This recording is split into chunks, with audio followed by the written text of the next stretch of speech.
Imaginez découvrir un document vieux de 4000 ans. Il ne s'agit ni d'une prière aux dieux, ni d'une incantation, mais d'une transcription d'audience. Vous le montrez à un juge de la Cour suprême des États-Unis qui, après avoir étudié la traduction, déclare « Vous savez, j'aurais rendu exactement le même verdict. » Étonnant, n'est-ce pas? Nous avons tendance à considérer les peuples anciens comme infiniment éloignés de nous, mais aujourd'hui, je vais vous prouver le contraire. L'histoire telle que nous la connaissons, avec ses tribunaux, ses écoles et même ses réformes fiscales, a commencé en Sumer. Pourquoi en savons-nous si peu sur les Sumériens comparés aux Égyptiens? Tout tient à leur conception de la mort. Les Égyptiens construisaient des tombeaux grandioses et offraient aux défunts tout le nécessaire, y compris des livres. Les Sumériens, quant à eux, étaient pragmatiques. Leur héritage n'est pas l'or des pyramides, mais des bibliothèques de tablettes d'argile. Longtemps, les érudits ont cru que ces textes étaient purement théologiques, hymnes, psaumes et prophéties fastidieuses. Puis le professeur Samuel Kramer est entré en scène. Il a décidé d'examiner ces tablettes d'argile sous un autre angle et a découvert des êtres humains. Kramer est devenu une sorte de détective de l'histoire. Il a passé des années à parcourir les musées du monde entier, reconstituant des puzzles à partir de milliers de fragments. Imaginez, il a reconstitué un texte de 600 lignes relatant les exploits du dieu Ninurta, à partir de minuscules fragments dispersés sur différents continents. Et c'est grâce à son travail minutieux que nous savons que les Sumériens ont inventé la quasi-totalité des objets que nous utilisons aujourd'hui. Vous voulez un exemple? Le premier parlement bicaméral de l'histoire. Kramer a en effet découvert des traces d'un conseil d'anciens et d'une assemblée de guerriers dans l'ancienne Uruk. Et même si certains chercheurs ont objecté que ce terme était trop moderne, l'idée de base reste la même. Il y a 5000 ans, on cherchait déjà à partager le pouvoir et à négocier. Prenons aussi le premier cas de réduction d'impôts. Un souverain de Lagash nommé Urukagina a mis en œuvre des réformes pour protéger les pauvres des agissements arbitraires des fonctionnaires et des prêtres. Cela ne vous rappelle rien? Mais comment ont-ils transmis ce savoir? Comment ont-ils créé une civilisation qui a même influencé les auteurs de la Bible? La réponse tient en un mot, l'école. L'école sumérienne ou Eduba, la maison des tablettes, est née d'une nécessité absolue. Il fallait consigner les impôts, les récoltes et les décrets royaux. Les premiers manuels scolaires ont été découverts dans les ruines d'Uruk. Il s'agissait simplement de listes de mots à mémoriser. Mais dès le milieu du 3e millénaire avant J.C., tout un réseau de centres éducatifs était déjà opérationnel dans toute la Sumer. Ces écoles n'étaient pas accessibles à tous. Les frais de scolarité y étaient élevés et, comme l'a découvert Kramer, les élèves étaient principalement les fils des citoyens les plus riches et les plus influents, fonctionnaires, ambassadeurs et chefs militaires. Nous le savons grâce à leurs cahiers d'écoliers qui ont été conservés. Ces tablettes d'argile ont tout préservé, des premiers exercices des débutants aux traités scientifiques complexes des diplômés. L'école en Sumer était un lieu exigeant, mais c'est là que se forgeait le type d'érudit universel. Un diplômé devait maîtriser tous les domaines, botanique, zoologie, mathématiques et linguistique. Mais plus important encore, les écoles devinrent des centres littéraires. On ne se contentait pas de recopier d'anciens textes, on y composait de nouvelles fables, élégies et satires. Vous savez ce qui est le plus drôle? Nous avons retrouvé les notes des enseignants sur leur quotidien scolaire. Il s'avère que les problèmes étaient les mêmes il y a 5000 ans. Des professeurs stricts, des élèves paresseux et des tentatives interminables de mémoriser. Les enseignants arrondissaient même leur fin de mois en donnant des cours particuliers et en écrivant pendant leur temps libre, tout comme les professeurs d'aujourd'hui. L'histoire commence véritablement en Sumer, et ce n'est pas qu'une simple formule. C'est le récit de la façon dont l'humanité a décidé, pour la première fois, de consigner ses pensées, ses lois et même ses erreurs sur de l'argile, afin que, 50 siècles plus tard, nous puissions les lire et nous reconnaître dans ces anciens scribes.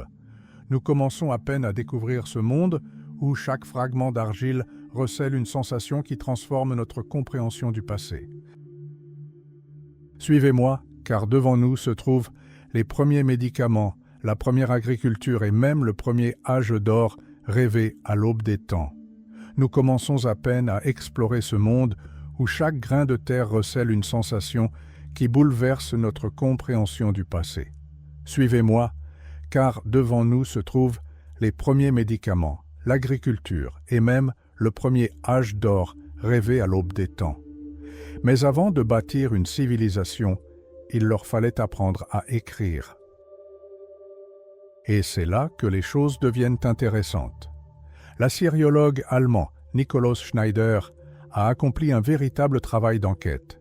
Il a étudié des milliers de tablettes et découvert les noms de 500 scribes. Le plus étonnant, pour éviter toute confusion, ils avaient indiqué le nom de leur père. Lorsque Schneider a compilé cette liste, il a eu l'image d'un club d'élite fermé. Les pères de ces élèves étaient gouverneurs, ambassadeurs, chefs militaires, prêtres fortunés et trésoriers. En clair, l'école sumérienne était un lieu réservé aux enfants de la haute société. Et oui, c'était un cercle exclusivement masculin. La liste ne contient aucun nom de femme. À quoi ressemblait cette école du futur, du passé? Imaginez la hiérarchie. À sa tête se trouvait l'Ummiya, un homme savant considéré comme le père de l'école.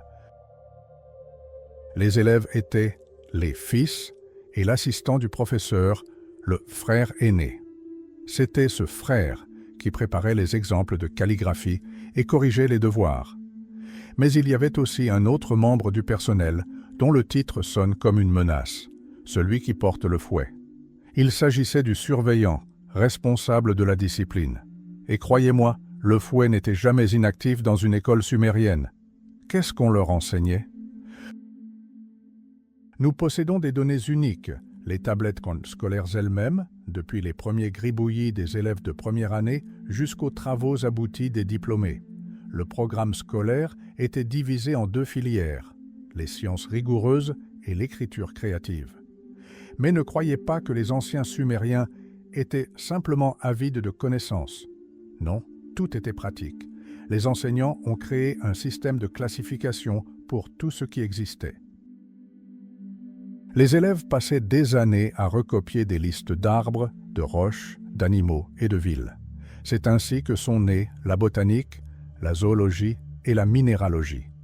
Et lorsque les Akkadiens ont conquis Sumer, les enseignants ont été contraints de créer les premiers dictionnaires au monde pour préserver leur langue, devenue morte, mais sacrée. Mais la vie d'un étudiant était loin d'être romantique. C'était des années de labeur éreintant, du matin au soir, sous la menace constante de punition. Et voici un document qui vous fera sourire. L'histoire du premier sycophante de l'histoire de l'humanité.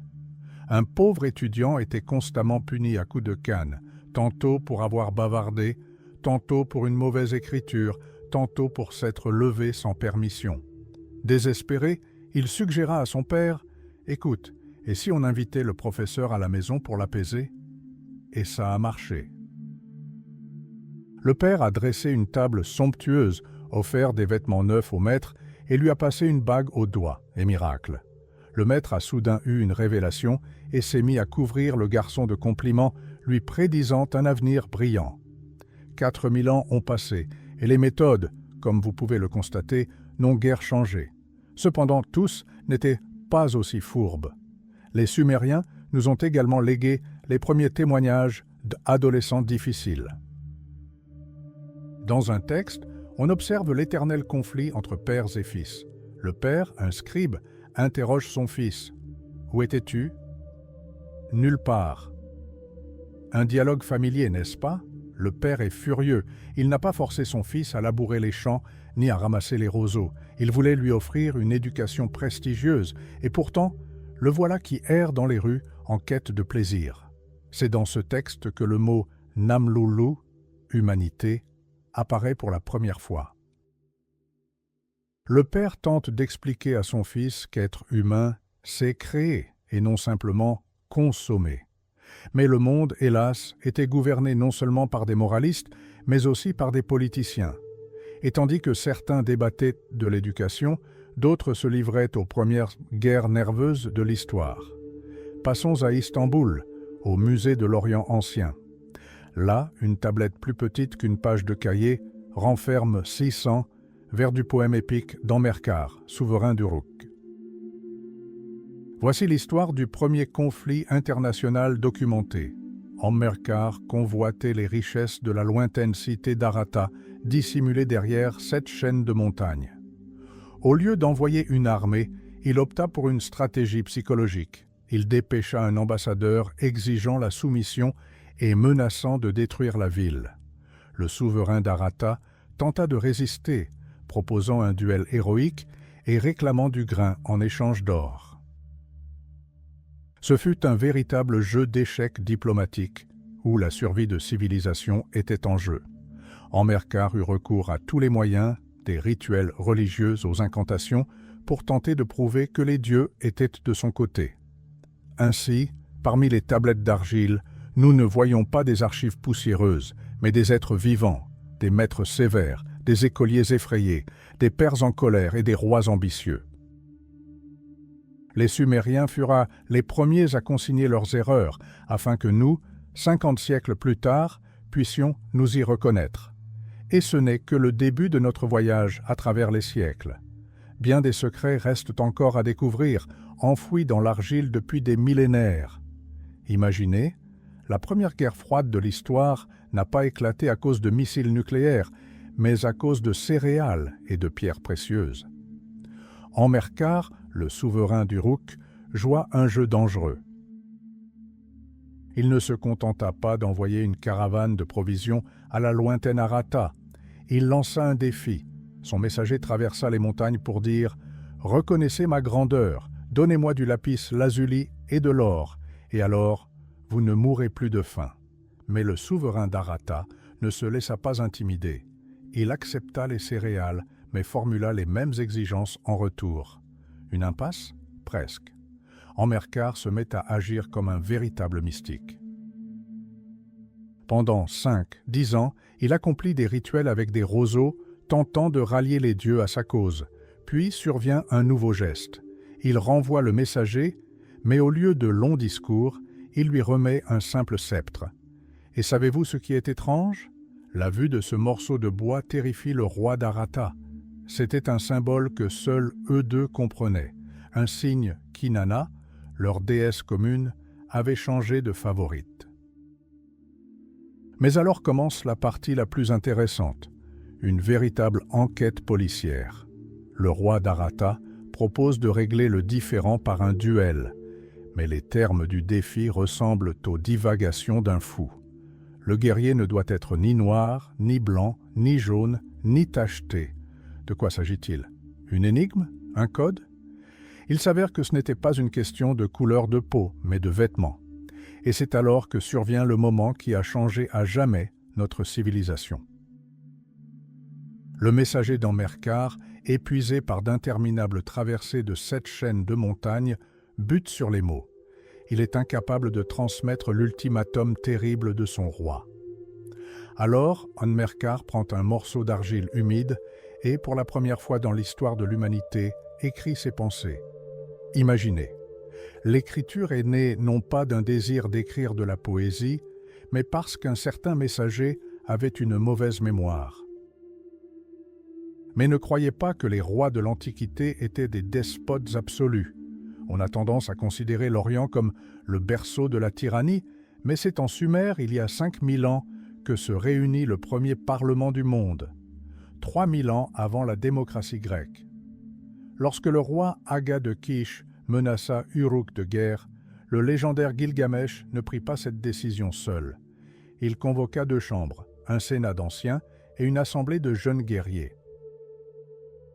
Et alors se déroula un drame digne des plus grands thrillers politiques.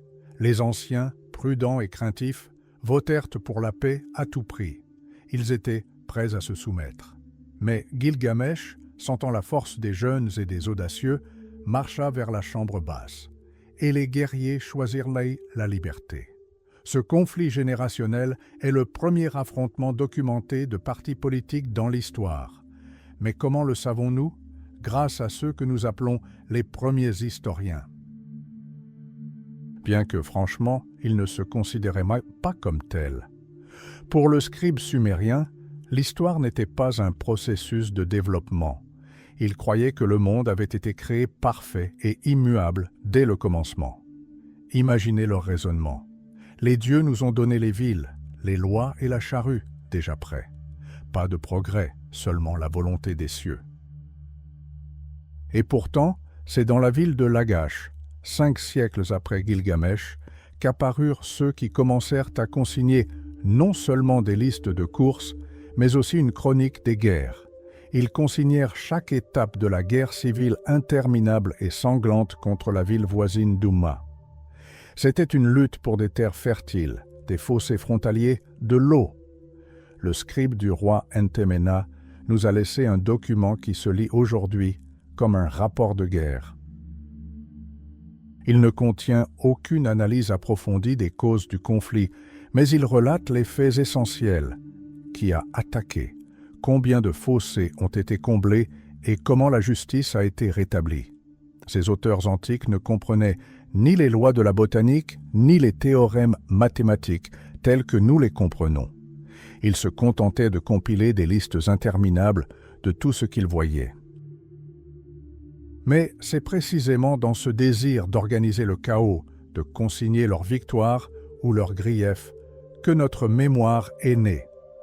Les Sumériens furent les premiers à le comprendre. Si un événement n'est pas inscrit dans l'argile, il n'existe pas. Nous contemplons ces tablettes et y voyons non seulement des récits arides, mais le reflet de nos propres passions, les mêmes ambitions, les mêmes intrigues politiques et la même crainte de l'avenir. L'argile a préservé leur voix afin que nous comprenions. En plus de 5000 ans, le paysage a changé, mais les hommes sont restés les mêmes. Et ce n'est que le début de notre immersion dans un monde où chaque empreinte digitale sur une tablette antique est un témoin vivant d'une grande histoire. Imaginez-vous scribe dans l'ancienne Sumer. Devant vous, de l'argile humide, vous savez, si vous ne consignez pas un événement sur le champ, il sera perdu à jamais. Notre chroniqueur héroïque ne le savait que trop bien, mais n'attendez pas de lui une chronique aride. Ce n'était pas un journaliste impartial, c'était un idéologue. Dans son monde, la politique et la volonté des dieux sont si intimement liées qu'il est impossible de distinguer où s'arrête l'intrigue du souverain et où commence la colère céleste. Et c'est là que réside la clé. 5000 ans avant nous, on utilisait déjà la religion comme prétexte idéal à la guerre. Tout a commencé par une ligne tracée dans le sable. 2 cités-États, Lagash et Umma, se disputaient depuis des siècles une parcelle de terre fertile. Le premier arbitre de l'histoire, le roi Messilim, établit la frontière et érigea une stèle commémorative. Le conflit semblait terminé, que nenni, le souverain d'Umma, Ush, arracha tout simplement la borne et passa à l'offensive. Ce fut la première violation documentée d'un traité international. Cela vous rappelle quelque chose? L'histoire se transforme alors en un véritable thriller géopolitique. Et Anatum, petit-fils du souverain de Lagash et homme d'une ambition démesurée, ne se contente pas de reconquérir le territoire. Il remporte une victoire éclatante, contraint l'ennemi à payer un tribut exorbitant et fait creuser un canal gigantesque le long de la frontière. Il crée ainsi un no man's land, une zone tampon, afin que nul n'ose empiéter sur son domaine. Mais la paix en Mésopotamie est fragile. Une génération plus tard, Ur-Luma, fils du souverain vaincu, brûle les stèles, assèche les canaux et s'allie à des puissances étrangères. C'est la guerre totale. Mais tandis que les rois se battaient pour leurs frontières, une autre catastrophe se préparait au cœur même des villes. Et nous arrivons à un point qui vous fera frémir de reconnaissance. Imaginez des fonctionnaires partout, des contremaîtres pour les bateliers, le bétail et les pêcheurs. Même tondre un mouton ou divorcer nécessitait une taxe. Si une personne décédait, les collecteurs d'impôts attendaient au pied de la tombe pour s'emparer d'une partie des biens de la famille endeuillée. Le pays suffoquait littéralement sous le poids de la corruption. Et voici Urukagina. Son nom mérite d'être retenu. Porté par la colère populaire, il accéda au pouvoir et accomplit un exploit inédit. Il ne se contenta pas de baisser les impôts, il forgea le mot « liberté » ou « amarji » en sumérien. C'est la première mention de ce concept dans l'histoire de l'humanité. Urukagina interdit aux riches d'opprimer les pauvres, rappela l'armée des collecteurs d'impôts et conclut un pacte avec Dieu, promettant que les veuves et les orphelins ne seraient plus victimes des puissants. Il tenta de bâtir un État juste dans un monde où la force primait. Malheureusement, ces réformes ne durèrent pas plus de 10 ans. La cité voisine d'Umma, qui nourrissait du ressentiment depuis des décennies, riposta et anéantit la gloire de Lagash. Mais les idées ne meurent jamais. Et c'est là qu'intervient la découverte la plus passionnante. Longtemps, on a cru que le premier législateur de l'histoire était le roi babylonien Hammurabi. Sa stèle en diorite, conservée au Louvre, semble incarner le summum de la justice antique. Mais l'histoire aime nous surprendre. En 1952, dans les caves du musée d'Istanbul, parmi des milliers de fragments d'argile, une tablette discrète fut découverte. Lorsque les scientifiques la déchiffrèrent, le monde entier fut stupéfait. Il s'agissait du code de loi du roi Urnammu, écrit 300 ans avant Hammurabi. Urnammu comprit que pour préserver l'État, il fallait non seulement des épées, mais aussi des règles uniformes. Il instaura un système de poids et mesures afin d'empêcher les marchands de tromper leurs clients. Il décréta qu'un orphelin ne devait pas être victime d'un homme riche. Mais ce qui frappait le plus, c'était son approche de la justice. Contrairement aux lois sévères du œil pour œil qui suivirent, Urnammu privilégiait les amendes. Il cherchait à évaluer les dommages plutôt qu'à simplement accroître la violence. Nous contemplons ces tablettes fissurées et comprenons la lutte pour les frontières, les injures contre le fisc et la soif de justice. Voilà ce qui nous définit en tant qu'êtres humains depuis 50 siècles. Les scribes sumériens nous ont légué bien plus que de simples récits de récoltes et de batailles. Ils nous ont laissé un miroir. Et lorsque nous scrutons ces signes cunéiformes, nous y voyons notre propre reflet. C'est la véritable mémoire de l'humanité, figée dans l'argile cuite. Et croyez-moi, ce n'est que la partie émergée de l'iceberg de notre histoire. Vous avez sans doute entendu parler de la loi biblique impitoyable du « œil pour œil, dent pour dent ». Elle nous semble être le fondement de la justice antique. Mais que diriez-vous si je vous disais que des milliers d'années avant la Bible, les Sumériens étaient bien plus humains? Au lieu de mutiler les criminels, ils avaient mis en place un système d'amendes. Et il ne s'agit pas de simples paragraphes arides. Ce sont des histoires vivantes qui vous prendront aux tripes. Passons à l'an 1850, avant notre ère. Au cœur de Sumer, un meurtre brutal est commis. 3 hommes, un barbier, un jardinier et un autre, assassinent un dignitaire du temple nommé Lu Inanna. Mais l'étrange se produit ensuite. Les meurtriers se rendent chez Nindada, la femme de la victime, et lui avouent tout, et elle garde le silence. Elle ne se tourne pas vers les autorités, ne réclame pas vengeance. Elle se contente de refermer la porte derrière eux. Mais la justice sumérienne avait une portée considérable. Le roi, informé du meurtre, porta l'affaire devant la Cour suprême de Nippur. Imaginez la scène, une assemblée de citoyens, en liesse, 9 accusateurs réclamant la mort non seulement des meurtriers, mais aussi de l'épouse silencieuse. À leurs yeux, son silence équivalait à de la complicité. Mais la défense se manifeste alors. 2 membres de l'Assemblée avancent un argument d'une modernité surprenante. Oui, elle savait, mais a-t-elle commis le meurtre? Était-elle tenue de subvenir aux besoins de son mari qui, soit dit en passant, ne lui fournissait même pas le strict nécessaire? Et le tribunal l'acquitte. Il suffit de punir ceux qui ont réellement tué, proclame l'inscription cunéiforme. Savez-vous ce qui est le plus étonnant? Au milieu du XXe siècle, ce texte fut traduit et envoyé à un membre de la Cour suprême des États-Unis. Son verdict fut sans appel. Les juges modernes seraient parvenus à la même conclusion.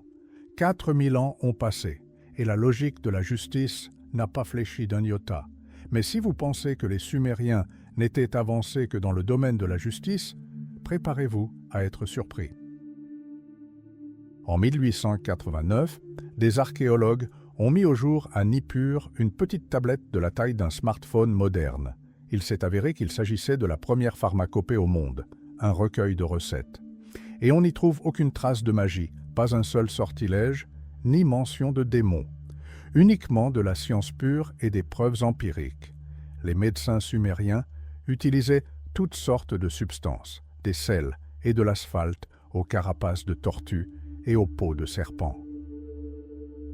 Mais la base de leur médecine restait les plantes, thym, moutarde, saule, poirier, figuier. Ils savaient réduire les ingrédients en poudre et les mélanger à de la bière ou du vin pour créer des remèdes. Ils confectionnaient des cataplasmes à base d'huile végétale pour éviter que la pâte ne colle à la peau. Imaginez un médecin nommé Lulu qui, dès 2700 avant J.C., rédigeait des prescriptions fondées sur la chimie et non sur la superstition. C'était une véritable révolution, une page tirée des anciens manuels de médecine autrefois étudiés dans les académies sumériennes. Pourtant, toute cette civilisation, avocats, médecins, scribes, reposait sur un seul fondement, la terre. Et voici un autre trésor, le calendrier du fermier. Il ne s'agit pas simplement d'une liste de conseils, c'est un guide détaillé, transmis de père en fils, sur la manière de survivre sous un soleil de plomb. Les instructions commencent par l'irrigation. Surveillez les vannes, ne laissez pas l'eau monter trop haut.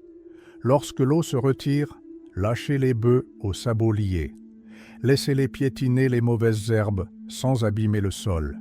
Les Sumériens utilisaient des charrues complexes munis d'entonnoirs à semences, calculaient la profondeur de semis à 2 doigts, près, et priaient la déesse des mulots pour les empêcher de dévorer la récolte. Mais ce manuel technique recèle un passage troublant. L'auteur exhorte le fermier. À la moisson, ne soyez pas avide. Laissez une partie des grains tomber dans le champ pour les plus démunis et les glaneurs. Ce principe de miséricorde, que l'on retrouve plus tard dans la Bible, trouve son origine ici même, dans l'Edouba sumérienne. Tous ces textes, sur le droit, la médecine et le travail, n'ont pas été écrits par de simples ouvriers, mais par les humanistes de l'époque, des professeurs des anciennes académies. Ils ont rédigé ces écrits pour transmettre leur savoir, et lorsque nous lisons leurs conseils aujourd'hui, nous comprenons la lutte pour la moisson, la recherche d'un remède à la douleur et la soif d'un procès équitable. Voilà ce qui nous unit par-delà l'abîme de 50 siècles. Ces tablettes ne sont pas que de l'argile, elles sont un miroir dans lequel nous nous voyons, et croyez-moi, ce n'est que la partie émergée de l'iceberg de notre histoire. Vous êtes-vous déjà demandé ce que nous avons en commun avec les peuples ayant vécu il y a 50 siècles? Nous avons tendance à les considérer comme primitifs, mais ces tablettes d'argile suggèrent le contraire. Il ne s'agit pas de simples archives, mais de véritables manuels de survie, rédigés par des professeurs d'académies antiques. Croyez-moi, ce que vous allez entendre vous amènera à repenser l'essence même de notre civilisation. Imaginez-vous paysan dans l'ancienne Sumer. La vie de votre famille est en jeu. La moindre erreur, c'est la famine. Vous ouvrez alors un carnet de cette époque. Les instructions sont sans équivoque. Soyez vigilants. Dès que vous attelez le second bœuf à la charrue, il doit labourer comme un ouragan. Ici, pas question de fainéantise. Le texte exige littéralement « Surveillez vos ouvriers, ne leur laissez pas le moindre répit. Ils doivent peiner 10 jours d'affilée, jour et nuit, à la lueur des étoiles. » Pourquoi une telle cruauté? Parce que, comme le disaient les anciens, la charrue assure la subsistance. Mais le labour n'est que le début. Les Sumériens étaient d'une précision extrême. Ils devaient tracer exactement 8 sillons par garouche. Plus le sillon était profond, plus l'orge était haute. Cette règle d'or était valable il y a 5000 ans et l'est encore aujourd'hui. Quant au semail, le semeur devait surveiller attentivement la graine. Le grain devait tomber à exactement 2 doigts de profondeur. Un faux pas, et c'était fini. Il fallait changer le soc de la charrue, car la récolte entière était compromise. Imaginez maintenant que les pousses aient percé.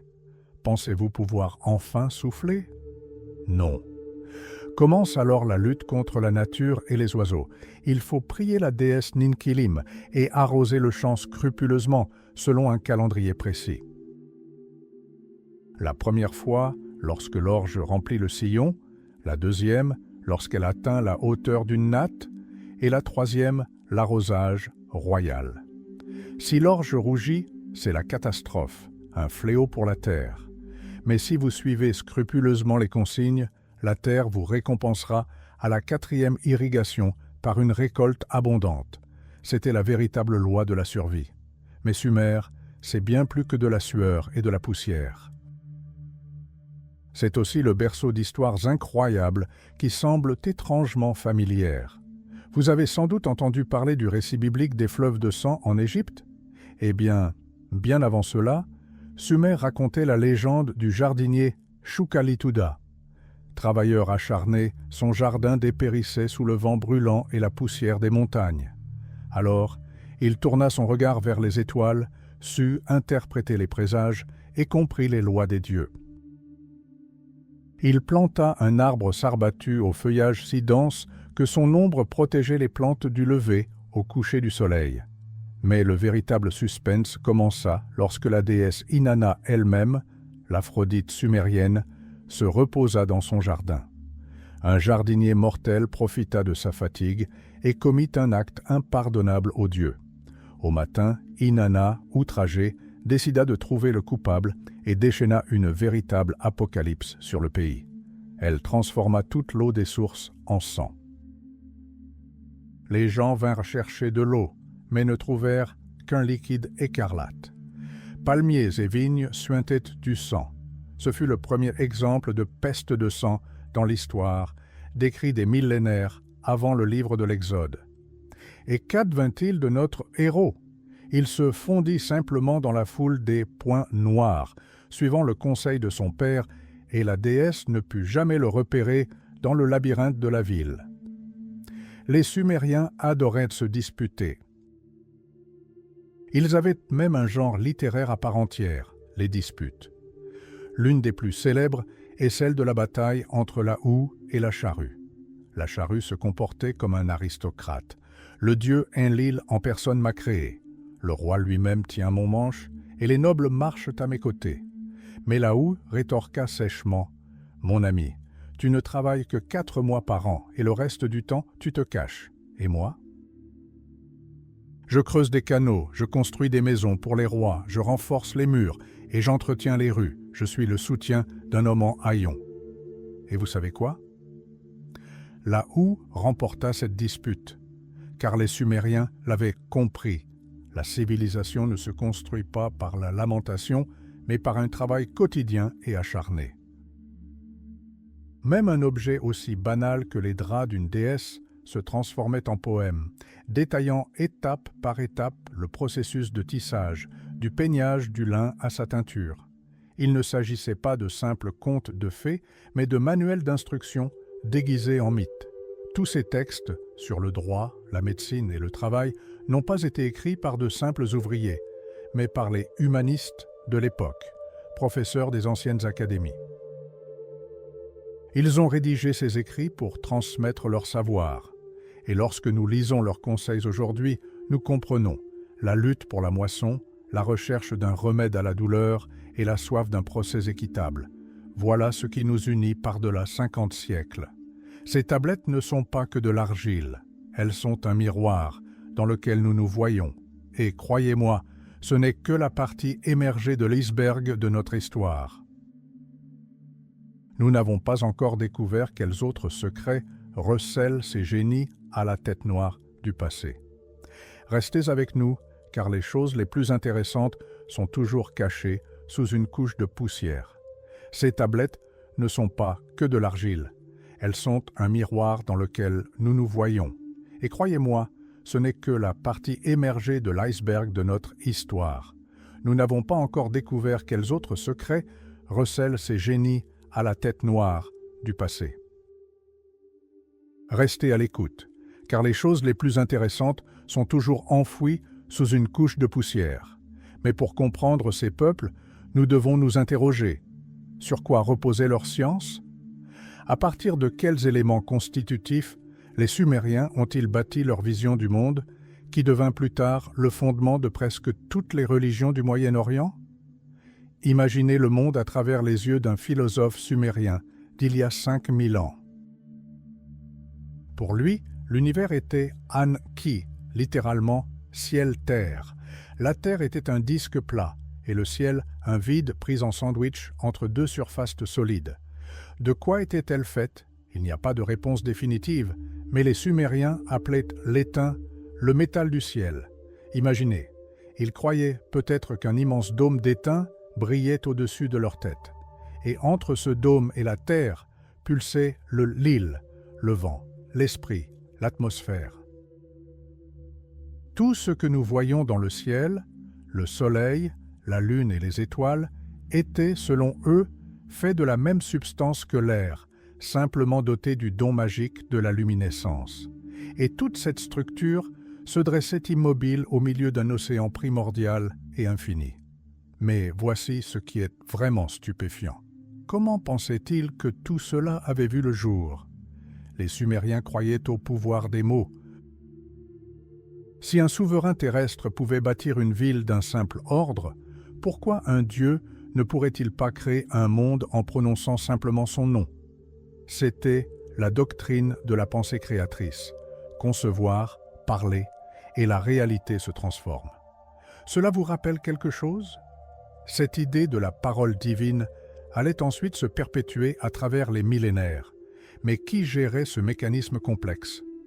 Les Sumériens étaient pragmatiques. Ils observaient leur cité. Un intendant cultivait les champs, un ingénieur entretenait les canaux, et un roi maintenait l'ordre. De même, l'univers devait avoir ses propres intendants. C'est ainsi qu'est né le panthéon des Dingir, des êtres semblables à nous, mais immortels.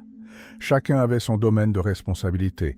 L'un supervisait une charrue, un autre un moule à briques, un troisième la planète entière. Et si ces intendants venaient à démissionner ou à mourir, le monde sombrerait dans le chaos primordial. La crainte de ce chaos poussa les Sumériens à combler littéralement les dieux de présent.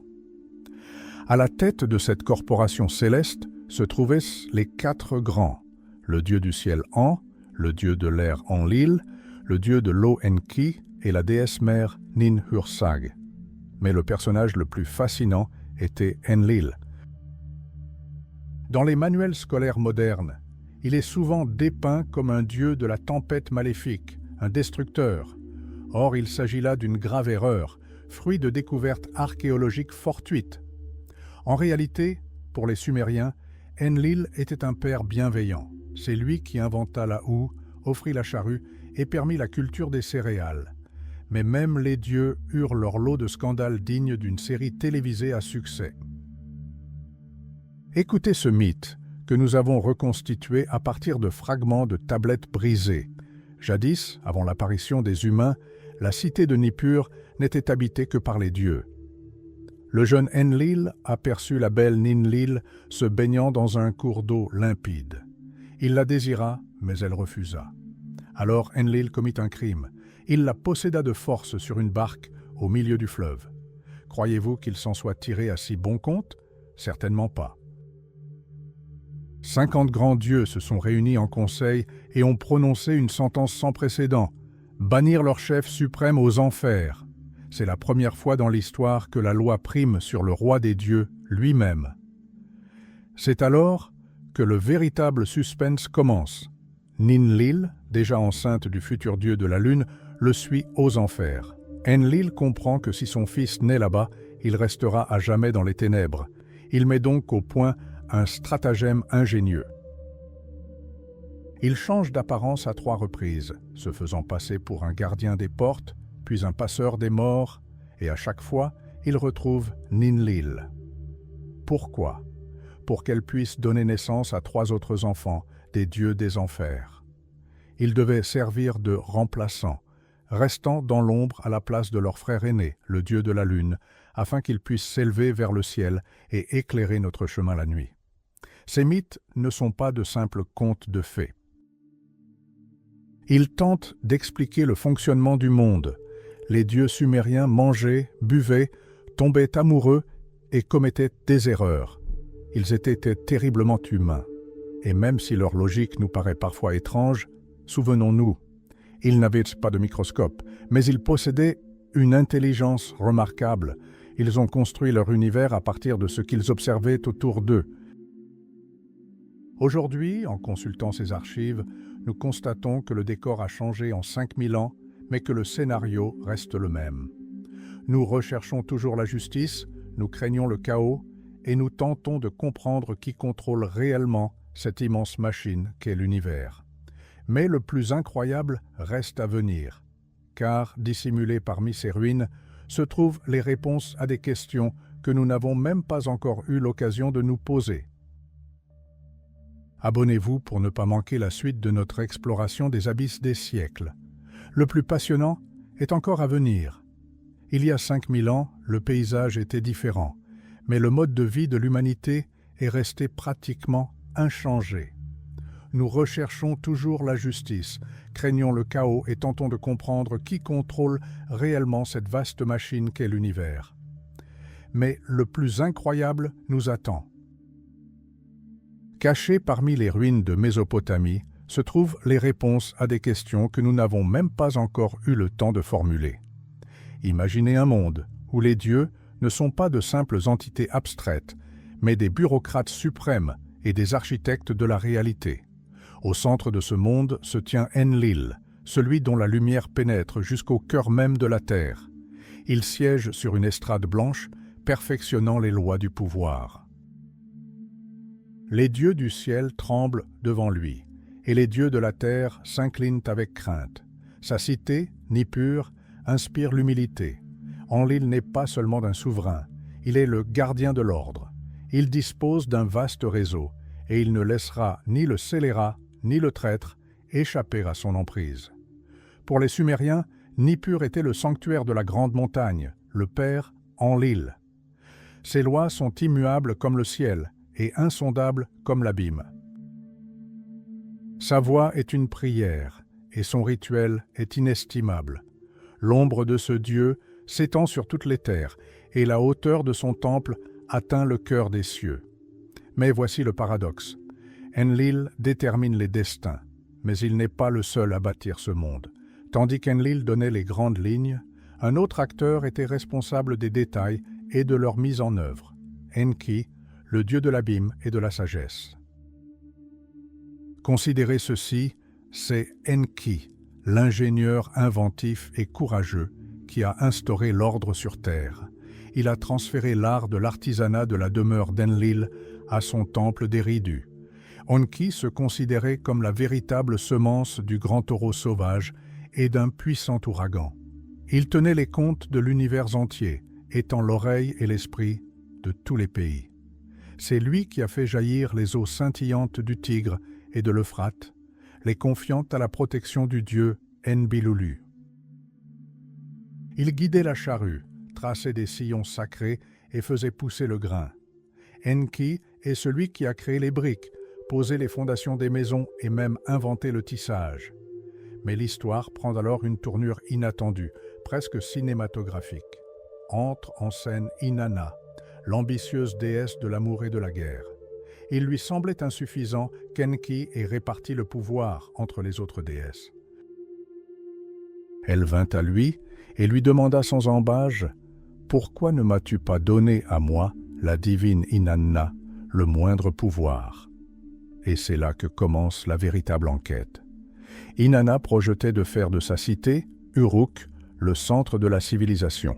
Pour ce faire, elle avait besoin de moi, les lois et ordonnances divines qui régissent le monde. Il s'agit d'une sorte de système d'exploitation de la réalité englobant tout, du pouvoir suprême et des fonctions sacerdotales à la prostitution, l'art, la haine et même la joie du cœur. En tout, il y a plus d'une centaine d'éléments. Inanna se rend à Eridu pour voir Enki. Charmé par son hôte, il ordonne de mettre la table et de servir de la bière. Au plus fort du festin, le dieu de la sagesse, ivre, s'exclame « Par ma puissance, je donnerai ces lois à Inanna. » Ah, c'est exactement ce qu'elle attendait. Ayant chargé ce précieux chargement sur sa barque céleste, Inanna met les voiles à la hâte pour Uruk, mais lorsqu'Enki dégrise et découvre la perte, il entre dans une rage folle. Il envoie des monstres marins à la poursuite d'Inanna pour récupérer la barque. À 7 reprises, les messagers d'Enki tentent d'intercepter la déesse et à 7 reprises, la fidèle servante d'Inanna repousse les attaques. Finalement, mes lois arrivèrent saines et sauves à Uruk, à la grande joie du peuple. Mais pourquoi les dieux avaient-ils besoin des humains? La réponse des penseurs sumériens pourrait vous surprendre. Ils croyaient que les humains avaient été créés d'argile uniquement pour servir les dieux, leur apporter de la nourriture, construire des temples et les soulager de leurs soucis quotidiens. La vie des Sumériens était empreinte d'incertitude. Les dieux, forts de leur sagesse insondable, contrôlaient les destins, tandis que la mort et une existence misérable dans les ténèbres des enfers demeuraient le lot de l'homme. Pourtant, malgré ce pessimisme, les Sumériens ont créé le premier système éthique de l'histoire. Ils accordaient une grande importance à la vérité, à la bonté et à la justice. Les souverains se vantaient de protéger les veuves et les orphelins de l'oppression des riches. La déesse Nanshu, mère des orphelins, jugeait l'humanité le premier jour de l'an. Elle était courroucée contre ceux qui trafiquaient les pois, violaient les traités ou s'adonnaient aux vices. Les Sumériens croyaient que les dieux étaient fondamentalement bons, mais que c'était eux qui avaient introduit le mensonge, la discorde et la peur dans le monde, dans le cadre d'un dessein plus vaste. Comme l'a dit un sage de l'Antiquité, nul enfant ne naît d'une femme sans défaut. Nous tentons encore de déchiffrer ce code qui nous a été légué sur des tablettes d'argile. Abonnez-vous pour suivre notre exploration des profondeurs des siècles. Le plus passionnant reste à venir, car l'histoire n'est pas ce qui est passé, elle est ce qui a fait de nous ce que nous sommes aujourd'hui. Imaginez une enquête policière s'étalant sur un demi-siècle, avec des indices disséminés sur plusieurs continents. C'est précisément ainsi qu'est née l'histoire que vous allez entendre. En 1934, des érudits publièrent le texte de la mystérieuse tablette du Louvre, mais il était muet. Son sens leur échappait. Il s'avéra que ses frères et sœurs, les fragments manquants, prenaient la poussière à Philadelphie. Pendant des décennies, des chercheurs recollèrent ces morceaux d'argile cuite, comme s'il s'agissait de reconstituer un miroir brisé. Et lorsque la dernière pièce se mit en place, un abîme s'ouvrit devant nous. Il ne s'agit pas de simples mythes, c'est la première tentative de l'humanité pour répondre à la question « Pourquoi le monde est-il si imparfait ?» Tout commença lorsque les dieux eurent faim. Oui, vous avez bien entendu. Les anciens dieux sumériens étaient plutôt pragmatiques. Ils devaient manger, boire et se vêtir, mais trouver leur propre subsistance devenait de plus en plus difficile, surtout à mesure que la famille divine s'agrandissait. Et tandis que les cieux gémissaient de plainte, le sage suprême, Enki, dieu de l'eau, dormait paisiblement au fond de l'océan. Sa mère, Namu, l'abîme primordial, dut littéralement le secouer pour le réveiller. « Lève-toi, crée des serviteurs pour que les dieux travaillent pour nous. » Et Enki se leva. Il ordonna que le cœur d'argile, situé au-dessus de l'abîme, soit pétri. Ainsi naquit l'homme.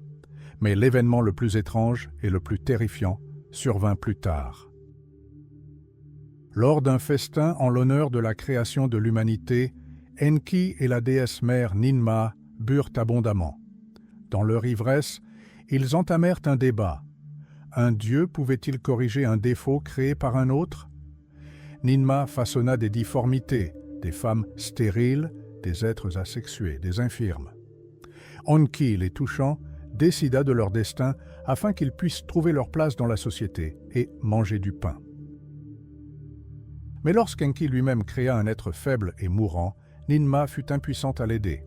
Ce texte ancien n'est pas un simple conte, il constitue la première tentative historique d'expliquer l'existence des maladies et des malformations congénitales. Pour les Sumériens, c'était le fruit d'une dispute divine et d'une erreur accidentelle sous l'effet du vin. Mais si nous sommes faits pour travailler, comment pouvons-nous survivre? Les Sumériens considéraient la civilisation comme un don. Le dieu du bétail, Lahar et la déesse des céréales Ashnan, descendirent du ciel lorsque les dieux Anunnaki réalisèrent qu'ils ne pouvaient se rassasier de la nourriture céleste.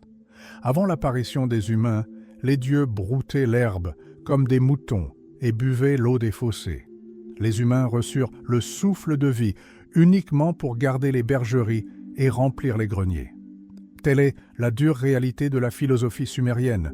Nous sommes ici pour nourrir ceux qui nous habitent. Mais la vie n'est pas que travail, elle est aussi faite de souffrance. 1000 ans avant Job, dans la Bible, vivait un homme en Sumer qui posa la même question au ciel. Pourquoi? Riche, sage et juste, il perdit tout en un jour. La maladie le terrassa, ses amis l'abandonnèrent et son destin devint plus sombre que la nuit. Sa lamentation, gravée sur des tablettes, résonne encore 4000 ans plus tard. La nourriture abonde, mais ma nourriture, c'est la faim. Le sage sumérien donne une réponse dure mais sincère. Nul n'est né sans péché. Le péché est inscrit dans notre nature même, et le seul chemin est l'humilité et la prière incessante à son Dieu protecteur. Cette histoire se termine bien. Le Dieu entendit son cri, chassa les démons de la maladie et transforma sa souffrance en joie. Mais la question « pourquoi ?» demeure. Pour comprendre la véritable vie de ces peuples, il faut s'intéresser non pas à leurs autels, mais à leur quotidien. Les proverbes sumériens sont un miroir dans lequel nous nous voyons. Vous pensez que vos problèmes sont uniques? Écoutez ceci. De toute façon, nous allons mourir. Autant tout gaspiller. Et puis, il nous reste encore beaucoup de temps à vivre. Alors, économisons. Ou encore cet adage éternel. Qui ne dort pas ne tombe pas enceinte. Qui ne mange pas ne grossit pas. Il plaisantait là sur le mariage. Le bonheur est dans le mariage, et à bien y réfléchir, il est aussi dans le divorce. Ils se plaignaient de leur belle-mère et de leur belle-fille, ces dernières étant considérées comme une véritable malédiction pour un homme. Ils connaissaient la valeur de l'argent. Un pauvre qui emprunte s'attire des ennuis. Même les fables que nous appelons celles d'Ésope étaient racontées dans la région située entre le Tigre et l'Euphrate, 15 siècles avant Ésope lui-même. Les chiens, les renards, les loups et les ânes de ces histoires se comportaient exactement comme des humains, même avidité, même ruse, même stupidité. L'histoire n'est pas qu'une suite de dates poussiéreuses, c'est une clé d'accès à notre propre psyché. Nous craignons encore les mêmes choses dont se plaignaient les Sumériens, et nous rions des mêmes plaisanteries. Nous continuons de déchiffrer ces messages d'argile car nous y sommes nous-mêmes scellés, avec toutes nos cicatrices, nos espoirs et notre quête éternelle de sens dans ce monde étrange et imparfait. Et croyez-moi, ce que nous avons découvert sur les tablettes suivantes vous fera repenser tout ce que vous pensiez savoir sur la religion et le pouvoir. Mais nous y reviendrons dans la prochaine partie. Restez à l'écoute. L'abîme des siècles commence à peine à révéler ses secrets. Croyez-moi, ce que nous avons découvert sur les tablettes suivantes vous fera reconsidérer tout ce que vous pensiez savoir sur la religion et le pouvoir. Mais nous y reviendrons dans la prochaine partie. Restez à l'écoute. L'abîme des siècles commence à peine à révéler ses secrets. Nous commencerons par ce qui nous semble aujourd'hui être des contes pour enfants, mais qui était en réalité une satire politique brutale.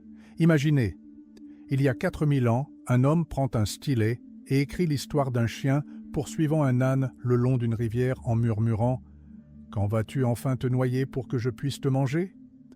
Ce n'est pas qu'une simple fable, c'est un miroir de la nature humaine que les Sumériens tendaient à leurs contemporains. Croyez-vous que les pyramides financières et les sophismes modernes soient une invention de notre siècle? Pas vraiment. Écoutez l'histoire des 10 loups. Ils ont abattu 10 moutons, et l'un d'eux, le plus rusé, a proposé un partage. Vous êtes 9, voici un mouton pour chacun, et je suis seul, alors je suis 9. Ce raisonnement absurde, qui fonctionnait alors et qui, soyons honnêtes, se retrouve souvent au sommet de l'État aujourd'hui. Mais la véritable vedette de la zootopie sumérienne était le renard. Il ne s'agit pas de la bête rusée de nos contes de fées. Pour les Sumériens, le renard est l'archétype de l'influenceuse ratée. Elle est vantarde, lâche et incroyablement pompeuse. Elle marche sur le sabot d'un taureau et lui demande d'un ton moqueur « Ça fait mal, petit ?» Incapable de construire une maison, elle débarque chez ses amis comme une conquérante. Elle s'empare d'un document officiel et va réclamer un tribut, sans savoir pourquoi. Cela vous rappelle quelque chose? Cette image d'une créature vaine et insignifiante était si populaire qu'elle a été copiée pendant des siècles. Même l'histoire du renard qui demande à un dieu les cornes d'un taureau, puis, ne pouvant rentrer dans son terrier à cause de la pluie, le supplie de les lui reprendre, est la métaphore parfaite de nos ambitions démesurées qui finissent par devenir notre fardeau.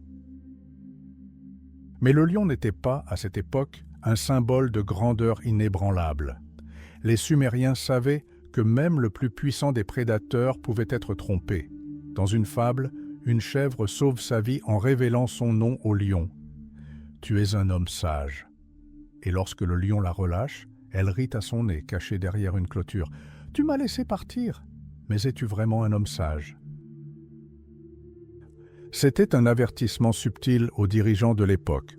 La force sans intelligence n'est qu'un prétexte au ridicule.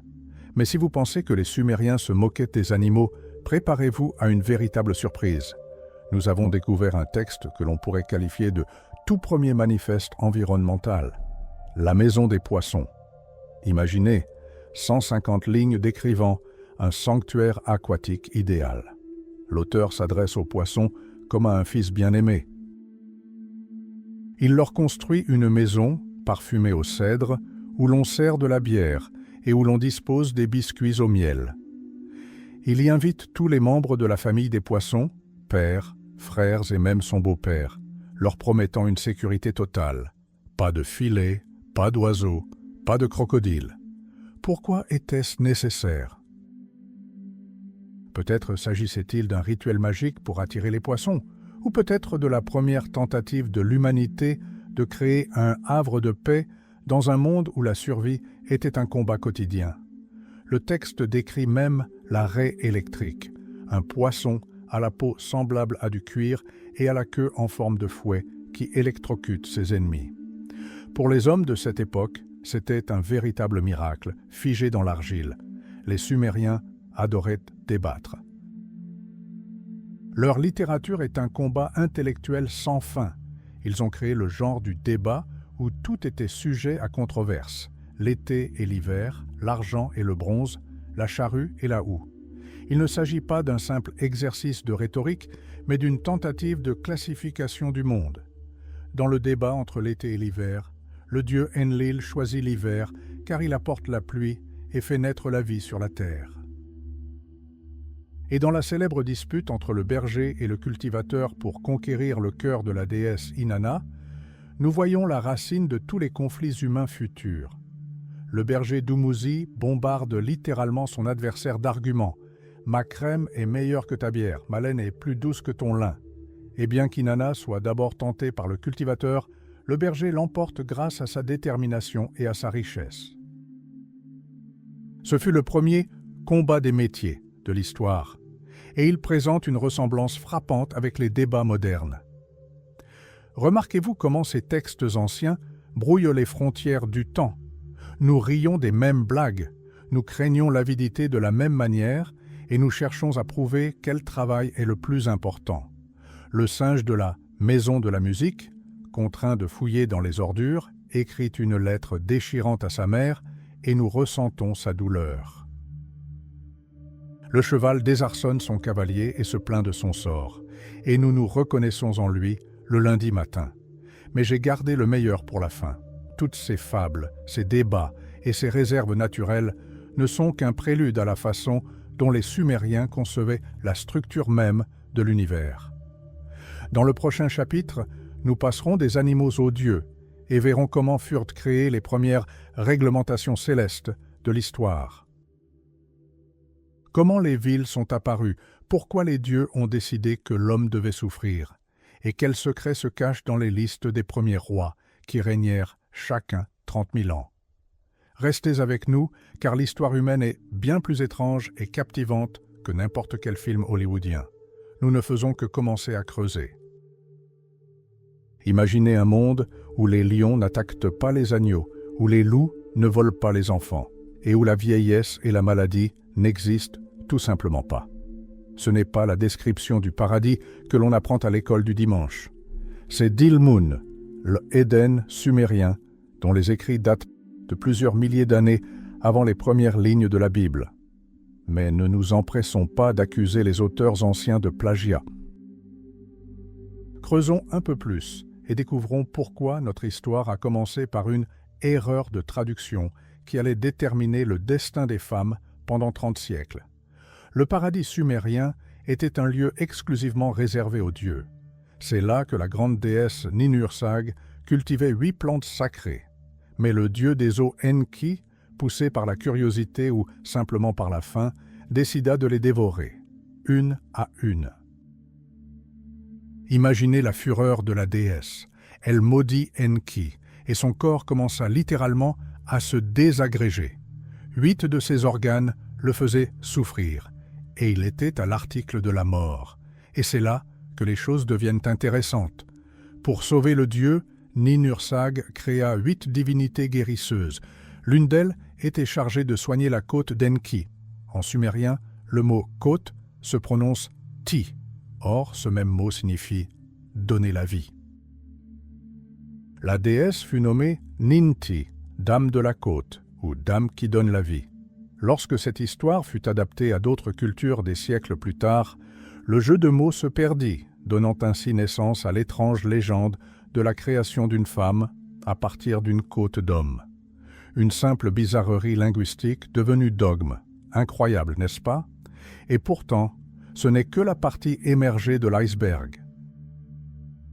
Si vous pensiez que l'histoire de Noé et de l'arche était unique, découvrez Ziusudra. Bien avant le déluge biblique, les dieux de Sumer décidèrent que l'humanité était trop bruyante et qu'il fallait la réduire au silence, à jamais. Mais le dieu Enki, notre vieille connaissance, décida de sauver sa bien-aimée. Ziusudra se tient devant le mur de sa maison de roseaux et soudain, le mur lui-même se met à lui parler. Une voix divine l'avertit « Construis un grand navire, car les cieux s'ouvriront bientôt. » Pendant 7 jours et 7 nuits, la tempête rasa littéralement la terre. Lorsque le premier rayon de soleil, incarné par le dieu Utu, perça les nuages, Ziusudra ouvrit le hublot de son navire et sacrifia un taureau. Pour avoir sauvé la semence de l'humanité, les dieux lui accordèrent le rêve de tous les héros antiques, l'immortalité. Il fut transporté à Dilmun, la terre de la lumière éternelle. Mais tandis qu'un homme accédait à la vie éternelle, d'autres dieux décidèrent de descendre dans les ténèbres les plus profondes de l'univers. Voici Inanna, reine du ciel, déesse de l'amour et de la guerre, pour qui le monde ne suffisait pas. Elle décida de conquérir Kura, l'enfer sumérien, le pays du non-retour. C'est un lieu où les ombres des morts se nourrissent de poussière et boivent une eau trouble, et où règne sa sœur et ennemie jurée, Ereshkigal. La descente d'Inanna aux enfers est un véritable thriller. Pour franchir les 7 portes de l'enfer, elle doit se dépouiller de ses vêtements un à un. À la première porte, elle retire sa couronne, À la deuxième, son collier, et ainsi de suite, jusqu'à se retrouver devant sa sœur, entièrement nue et impuissante.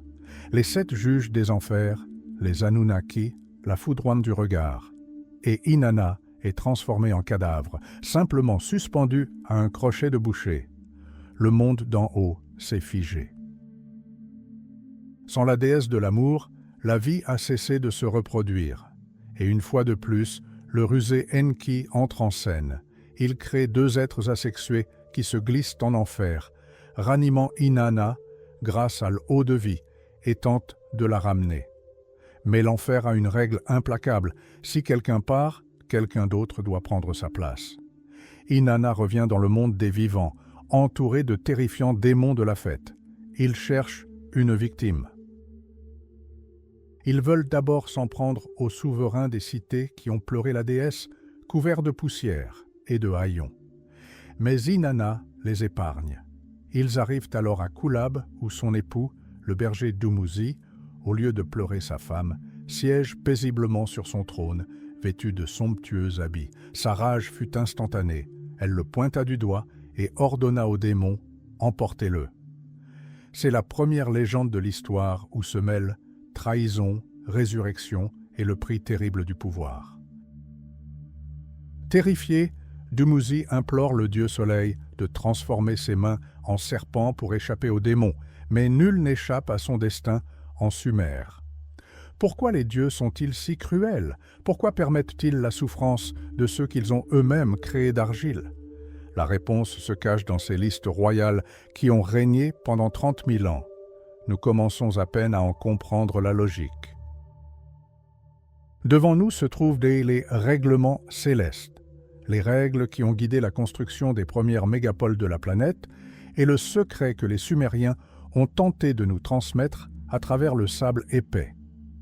Restez à l'écoute, car le plus étrange de notre histoire reste à venir. Nous poursuivons nos recherches. Nous voici donc arrivés au moment le plus intéressant.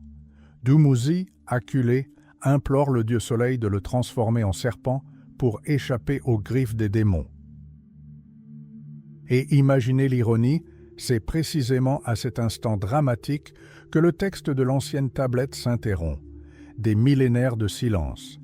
Mais ne vous inquiétez pas trop, grâce à d'autres découvertes, nous savons que les dieux sont rarement cléments. Utu ignora ses supplications et Dumuzi fut finalement englouti par l'abîme. Mais pourquoi cela s'est-il produit? Pour comprendre la fin, il faut revenir au commencement du mythe sumérien le plus sombre et le plus majestueux, la descente d'Inanna. Imaginez, la grande déesse, reine des cieux, décide soudain de tout abandonner. Elle abandonne ses temples, son pouvoir, et tourne son regard vers les profondeurs, vers un monde d'où l'on ne revient pas. Pourquoi? Officiellement, il s'agit des funérailles d'Ereshkigal, l'époux de sa sœur. Mais nous savons que, dans les intrigues des dieux, les choses sont bien plus complexes. Inanna n'était pas naïve. Elle savait qu'elle tombait dans un piège. Avant de partir, elle donna des instructions à son vizir, Ninshubur. « Si je ne suis pas de retour dans les 3 jours, réveillez tous les dieux. Pleurez, battez les tambours, implorez Enlil, Nana et Enki. Ne laissez pas ma vie se consumer. La voici aux portes de Ganzir, l'entrée des enfers. » Elle exige d'y entrer avec une audace digne d'une reine. Mais la mort a ses propres règles. Ereshkigal, maîtresse des enfers, est furieuse. Elle ordonne à Neti, le gardien, « Laisse-la entrer, mais qu'elle respecte les anciennes règles. » Et voici le passage qui vous glace le sang. 7 portes, 7 épreuves. À la première porte, la couronne d'Inanna est retirée. « Que signifie cela ?» demande-t-elle. La réponse du garde sonne comme une injonction. « Tais-toi, Inanna. » Les lois des enfers sont parfaites. Ne juge pas nos coutumes. À la deuxième porte, le sceptre de lapis-lazuli lui est arraché. À la troisième, le collier. À la 4e porte, elle s'avance sans les pierres précieuses de sa poitrine. À la 5e, sans l'anneau d'or. À la 6e porte, le plastron lui est retiré. À la 7e, la robe royale. Imaginez la scène. La grande déesse se tient devant sa sœur et les 7 juges Anunnaki, entièrement nue et impuissante. Ereshkigal la foudroie du regard. Un mot, un cri de rage, et la déesse vivante se transforme en cadavre. Son corps, tel un morceau de viande, est simplement suspendu à un crochet. Fin de l'histoire? Pas tout à fait. 3 jours passent. Ninshubur, le fidèle vizir, comprend que la situation est grave. Il consulte les dieux. Le grand Enlil refuse. Le dieu de la lune, Nanna, se détourne. Seul Enki, le dieu de la sagesse, décide d'intervenir. Mais comment ramener quelqu'un du monde des morts? Enki recourt à la ruse. Il gratte la terre sous ses ongles et en façonne 2 créatures, le Kurgara et le Kalatura. Ils ne sont ni vivants ni morts, ce sont des ombres. Il leur donne la nourriture de vie et l'eau de vie et les envoie dans l'abîme. Ils se faufilent devant les gardes, trouvent le corps d'Inanna, l'aspergent en d'essence magique et la déesse ressuscite. Mais les enfers ne laissent pas leur proie s'échapper si facilement. Qui est sorti indemne des enfers? Hurlent les Anunnaki. Tu veux y retourner? Trouve-toi un remplaçant. Inanna revient sur Terre accompagnée d'une suite de démons terrifiants. Ils ne mangent ni ne boivent, ils attendent simplement leur proie. Elle visite d'abord les cités d'Umma et de Bad-Tibira. Les dieux locaux, terrifiés, se prosternent et Inanna, voyant leur chagrin, les épargne. Mais lorsqu'elle arrive à Kulab pour retrouver son époux Dumuzi, elle est témoin d'un spectacle choquant. Au lieu de pleurer sa femme, Dumuzi, vêtu de somptueux habits, trône sur son trône et profite de la vie. La voici, la colère divine. Inanna lui lance ce regard de mort. « C'est lui !» hurle-t-elle au démon. « Emportez-le !» Et le cercle se referme. Dumuzi pleure, supplie Utu de se transformer en serpent, mais son destin est déjà scellé. Savez-vous ce qui est le plus étonnant dans cette histoire? Pendant longtemps, les érudits ont cru qu'Inanna était descendue aux enfers pour sauver son époux. Pendant des décennies, nous avons cru à cette belle histoire d'amour. Et ce n'est qu'au milieu du XXe siècle, lorsque des fragments de tablettes dispersés entre Istanbul et Philadelphie ont été reconstitués, que la vérité a éclaté. Il ne s'agissait pas d'une opération de sauvetage, il s'agissait d'une vengeance. Mais les mystères ne s'arrêtent pas là. En 1957, la découverte d'une tablette au musée Pouchkine de Moscou a révolutionné notre compréhension de l'au-delà sumérien. Il s'agissait de 2 élégies, les plus anciennes complaintes funéraires de l'histoire de l'humanité. Elles nous ont révélé des détails incroyables. Le soleil ne disparaît pas simplement après le coucher du soleil. Il poursuit son voyage à travers le monde des morts, l'illuminant. Et le dieu lune Nanna y passe son jour de sommeil. Les Sumériens croyaient que même dans ce monde terrible, la justice pouvait triompher. Si le dieu soleil Utu prononçait un verdict favorable, l'âme du défunt pouvait trouver un semblant de bonheur. Ces textes, écrits par des maîtres d'écoles antiques pour leurs élèves, nous transmettent le cri de l'âme d'un homme nommé Ludingira, pleurant son père et son épouse. Il s'agit de la première tentative dans l'histoire d'exprimer la douleur du deuil dans une poésie sublime. On imagine souvent les anciens comme primitifs, mais à la lecture de ces lignes, on comprend que leur peur, leur colère et leur amour étaient aussi vifs que les nôtres. Ils cherchaient à nous transmettre des enseignements, comment composer avec les dieux, comment accepter l'inévitable et ce qui nous attend au-delà du seuil final. Et bien que nous ayons déchiffré les tablettes d'argile, les sables de Sumer recèlent encore des secrets glaçants. Nous poursuivons nos fouilles, car l'histoire ne fait que commencer. Restez à l'écoute. Ces lignes ne sont pas qu'un simple texte littéraire, ce sont des instructions de survie pour l'éternité. Imaginez-vous face à un abîme n'ayant pour seul bien qu'un fragment d'argile portant un texte vieux de 5000 ans. Les anciens priaient les dieux, que Gilgamesh devienne votre cœur, que vos dettes soient pardonnées et que ceux que vous laissez derrière vous soient heureux.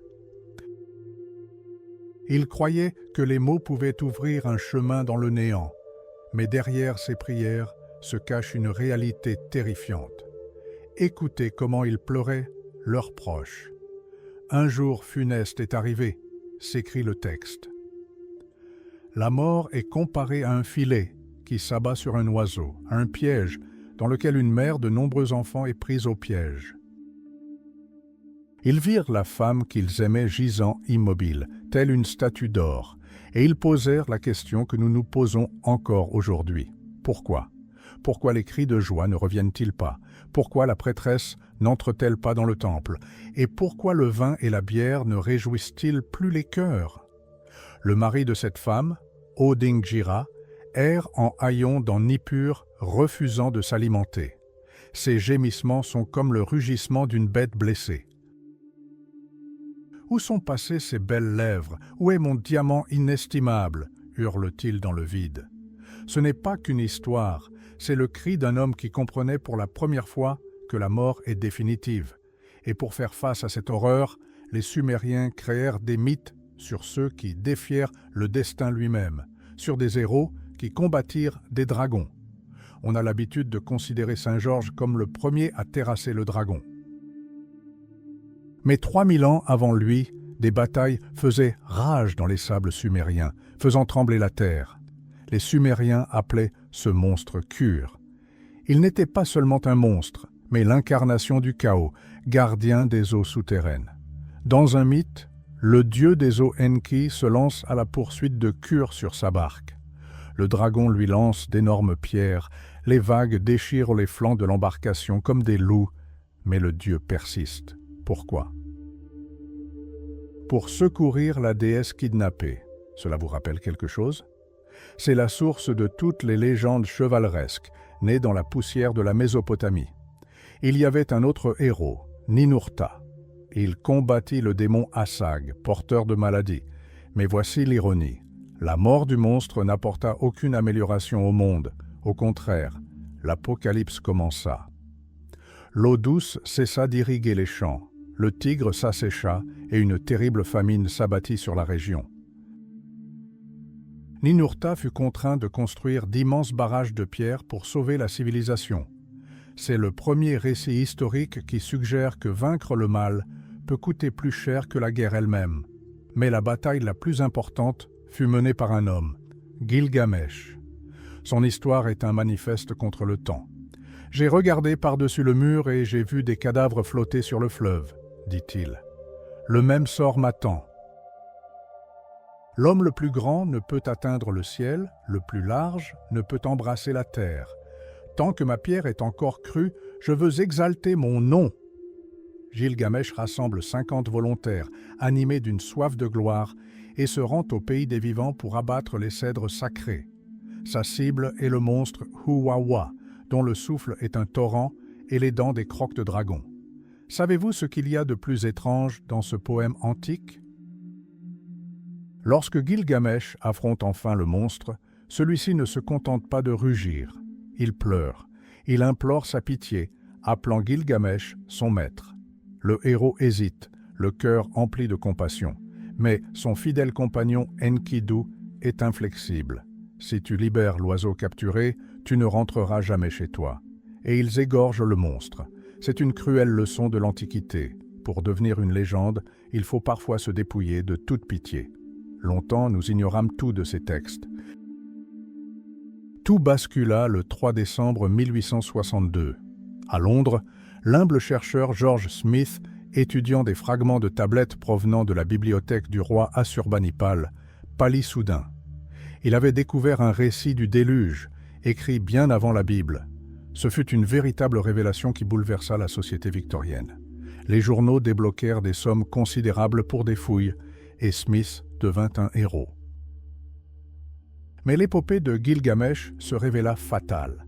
Le chercheur mourut lors de l'expédition à l'âge de 36 ans, comme s'il répétait le destin tragique des héros dont il avait parlé. Pourquoi l'épopée de Gilgamesh se lit-elle encore comme un thriller moderne? Parce qu'en son cœur ne se trouve pas un dieu figé, mais un homme de chair et d'os.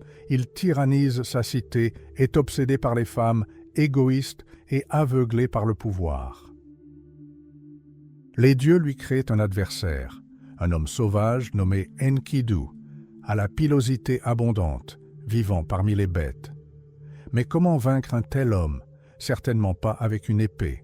Les Sumériens connaissaient le secret. Ils lui envoient une femme. Ayant goûté à l'amour, Enkidu perd sa force bestiale, mais gagne en intelligence. Les animaux sauvages fuient devant lui, mais il devient humain. Cette histoire est un miroir. Elle reflète notre peur de l'oubli et notre quête perpétuelle pour devenir plus qu'un simple grain de poussière. Les Sumériens furent les premiers à déchiffrer ce code. Nous continuons de creuser ces sables car nos propres visages y sont enfouis, sous des couches d'argile. Restez à l'écoute, car les choses les plus terrifiantes et les plus belles de l'histoire ne font que commencer. Imaginez un homme sauvage qui vient de découvrir le monde des hommes. Enkidu n'est plus une bête. Une femme lui a tout appris, comment manger du pain, comment boire du vin et comment s'habiller. Mais ce nouvel Enkidu, civilisé, ignore encore qu'il est sur le point d'affronter un adversaire qui changera le cours de l'histoire. Il se met en route pour Uruk afin de rencontrer celui dont la renommée résonne dans toute la Mésopotamie, le roi Gilgamesh. Gilgamesh, quant à lui, se comporte comme un véritable tyran. Grisé par le pouvoir, il organise des orgies nocturnes et se croit tout-puissant. Mais Enkidu, qui a préservé la pureté des plaines, est dégoûté par ses excès. Et voici le premier grand rebondissement de notre histoire. Enkidu barre la route au roi. Imaginez la scène, 2 titans, 2 demi-dieux, s'affrontent aux portes de la cité. Un combat féroce s'engage, les remparts tremblent, la poussière vole en colonnes, citadins contre sauvages. Au début, Enkidu semble avoir l'avantage, mais alors, un événement incroyable se produit. La colère de Gilgamesh s'évapore. Au lieu de s'entretuer, il reste figé et s'étreigne. De cette fureur naît la plus forte amitié de toute la littérature mondiale. La première grande amitié virile, destinée à entrer dans la légende. Mais la paix n'est pas faite pour les héros. Bientôt, Enkidu commence à dépérir entre les murs de la cité. Une vie de luxe l'affaiblit. Alors, Gilgamesh défie le destin. Il propose un plan insensé, se rendre au lointain pays des cèdres pour terrasser le géant Huwawa. Pourquoi? Pour éradiquer le mal de la surface de la terre? Non, ce n'est qu'un prétexte. Gilgamesh ne désire qu'une chose, que son nom soit à jamais gravé dans les mémoires. Il se moque des craintes de son ami et charge des artisans de forger une arme gigantesque. Les héros pénètrent dans une forêt magique et, après un combat sanglant, la tête du monstre tombe à leurs pieds. Ils sont au sommet du monde, mais c'est là que commence leur chute. Dès leur retour à Uruk, Ishtar, la déesse de l'amour et de la guerre, jette son dévolu sur Gilgamesh. Elle lui promet tout, pouvoir, richesse, dons divins. Mais Gilgamesh n'est plus le tyran insensé qu'il était. Il sait que l'amour d'Ishtar est une condamnation à mort. Il la raille publiquement, énumérant tous ses anciens amants transformés en bêtes ou tués. C'est une insulte inouïe. Furieuse, Ishtar fait chanter le dieu suprême An, menaçant de libérer les morts des enfers si elle ne reçoit pas le taureau céleste pour les exécuter. Le monstre descend sur terre, massacrant des centaines de guerriers d'un seul souffle. Mais nos héros triomphent à nouveau. Ils abattent le taureau, défiant les cieux eux-mêmes. C'est l'apogée de leur victoire, mais les dieux ne pardonnent pas une telle insolence. Le destin frappe perfidement et sans prévenir. Pour le meurtre de Huwawa et du taureau, les dieux condamnent Enkidu à mort. 12 jours d'agonie, et Enkidu meurt dans les bras de son ami. Et c'est là que le récit se mue, passant d'un film d'action héroïque à un drame psychologique profond. Gilgamesh est brisé. Il contemple le corps de son ami et réalise « Je mourrai de la même façon ». La peur de la mort le chasse de la cité. Le roi devient un errant vêtu de peau de bête. Il part à la recherche d'Utnapishtim, le seul homme à avoir survécu au déluge et à avoir acquis l'immortalité. Le voyage de Gilgamesh est un périple semé d'embûches, une traversée des eaux de la mort.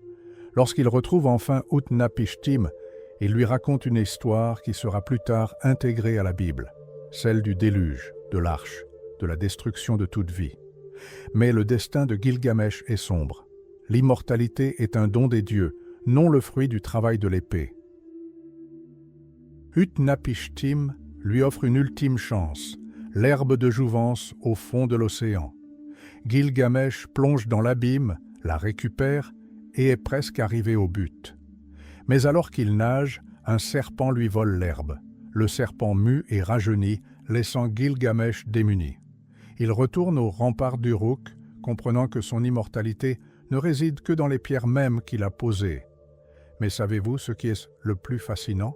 Cette histoire n'est pas qu'un récit fantastique. C'est la plus grande énigme de l'histoire de l'archéologie. Des chercheurs ont passé des décennies à reconstituer ces textes, et il s'avère que les Babyloniens n'ont pas inventé l'épopée de Gilgamesh. Ils ont repris d'anciens chants sumériens, vieux de 5000 ans, et les ont réécrits pour les adapter à leurs propres besoins, créant ainsi la première épopée complète au monde. Nous avons découvert les tablettes sumériennes originales, et elles révèlent la vérité. Les auteurs babyloniens étaient d'excellents éditeurs. Ils ont supprimé les détails politiques fastidieux, comme le parlement de Kish, et y ont ajouté du drame, de l'amitié et une angoisse existentielle. Quant à la fameuse 12e tablette, c'est un bonus qui détonne avec l'intrigue principale. On y voit Enkidu s'animer soudainement, descendre aux enfers sur un tambour et décrire un monde ténébreux où les morts se nourrissent de poussière. Pourquoi est-il important de le savoir aujourd'hui? Parce que Gilgamesh représente le premier âge d'or de l'humanité. Avant Homère, avant les mythes grecs, les Sumériens s'étaient déjà posé les questions fondamentales. Pourquoi mourrons-nous? Que reste-t-il après nous? La gloire vaut-elle la perte d'un ami? Nous continuons d'explorer ces questions car, dans l'histoire de Gilgamesh, nous nous reconnaissons. Il ne s'agit pas seulement de littérature, mais du code même de notre civilisation.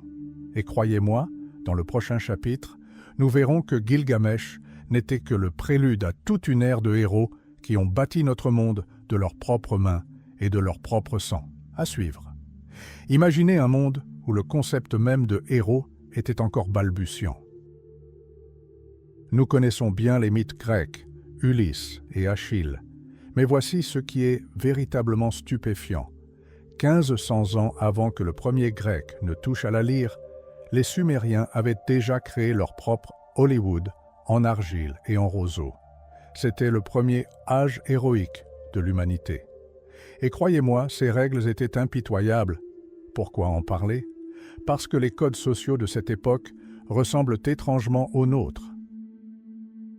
De petits royaumes, des chefs parvenus au sommet grâce à leur seule audace et leurs fidèles suivants, prêts à suivre leur chef jusque dans la gueule du démon. C'était l'ère d'une caste internationale d'aristocrates qui ne vivaient que pour un seul but, la gloire personnelle. Ils n'ont pas bâti la démocratie, ils ont forgé des légendes. Et pour que ces légendes perdurent, les chanteurs de la cour interprétaient leurs exploits lors des festins, au son des harpes.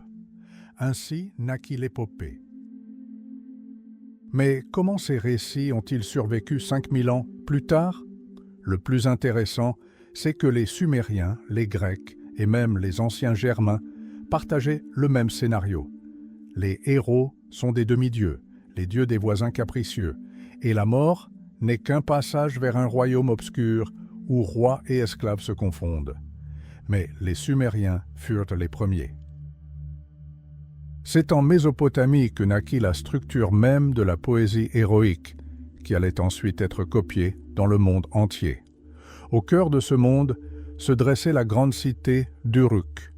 Et si vous pensiez que Gilgamesh en était la seule figure emblématique, vous vous trompiez. Avant lui, il y avait Enmerkar et Lugalbanda. Et leurs histoires ne sont pas de simples textes poussiéreux, ce sont de véritables thrillers. Prenons l'exemple d'Enmerkar. Son conflit avec le souverain du mystérieux royaume d'Arata n'est pas qu'une simple guerre, c'est une lutte d'ego et un duel magique. Imaginez, le souverain d'Arata envoie son plus puissant prêtre magicien ruiner l'économie d'Uruk. Le magicien arrive auprès des troupeaux sacrés et littéralement ensorcelle les vaches et les chèvres pour qu'elles cessent de produire du lait. La ville est au bord de la famine, les bergers sont désespérés. Tout semble perdu. Mais alors, le sage Sagburu entre en scène. Un grand combat magique s'engage au bord du fleuve. Le prêtre invoque un poisson géant surgi des eaux. Sagburu réplique avec un oiseau de proie qui emporte sa proie. Le prêtre invoque un mouton, celui-ci répond par un loup. C'était un véritable avatar des temps anciens qui s'est conclu par la chute du magicien dans l'Euphrate et la défaite du roi ennemi, qui a reconnu sa défaite et a qualifié Enmerkar de frère aîné. Mais si Enmerkar est un homme politique et un magicien, Lugalbanda, lui, est un survivant. Son histoire commence par une tragédie. Lors d'une campagne contre Arata, il tombe gravement malade. Ses amis, le croyant mourant, l'abandonnent seul dans les montagnes sauvages de Kurum. Imaginez l'horreur, ni mère, ni frère, seulement des rochers froids et des prédateurs. Mais Lugalbanda ne se laisse pas abattre. Il invoque le soleil, la lune et Vénus.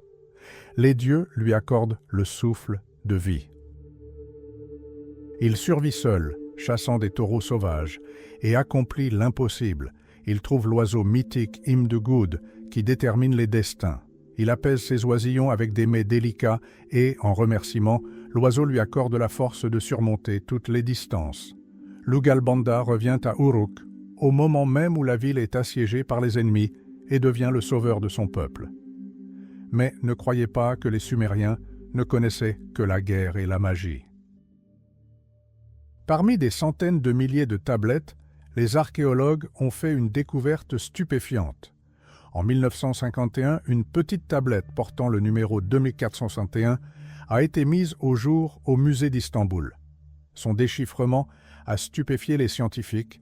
Il s'agissait de la première chanson d'amour de l'histoire de l'humanité. « Mon époux, mon amour, ta beauté est immense, douce comme le miel. » Ces mots ne sont pas de la simple poésie. Ce sont les paroles d'une prêtresse adressée au roi Shusin lors de la cérémonie sacrée de leur mariage. Il y a 4000 ans, on ressentait la même passion, la même admiration qu'aujourd'hui. Cette lettre du passé prouve que le fondement de notre civilisation n'est pas seulement fait de sang et de chair, mais aussi d'amour. Comment ont-ils conservé tous ces trésors? Les Sumériens étaient de véritables maniaques de l'ordre. Nous avons découvert les premiers catalogues de bibliothèques de l'histoire. Une petite tablette où sont gravés, d'une minuscule écriture, les titres de 62 œuvres littéraires. C'était leur Google, leur façon de mettre de l'ordre dans le chaos de l'histoire. Nous commençons à peine à lever le voile sur cet âge héroïque. Des découvertes encore plus étranges et captivantes nous attendent. Car derrière chaque trait d'argile se cache un être humain qui craignait la mort, aspirait à la gloire et savait aimer si profondément que sa voix résonne encore 5 millénaires plus tard. Restez à l'écoute, car dans le prochain épisode, nous découvrirons comment ces mythes ont donné naissance au premier système éducatif au monde. À suivre. Imaginez, vous découvrez une liste secrète de livres éparpillés sur différents continents. Une tablette à Philadelphie, une autre au Louvre. L'écriture est la même. Nous avons sous les yeux le tout premier catalogue de bibliothèque. 87 chefs-d'œuvre perdus. Mais pourquoi le copiste a-t-il choisi ceux-ci précisément? Le mystère de cette liste ne réside pas seulement dans le chaos des archives, mais aussi dans les fondements mêmes de la première école au monde.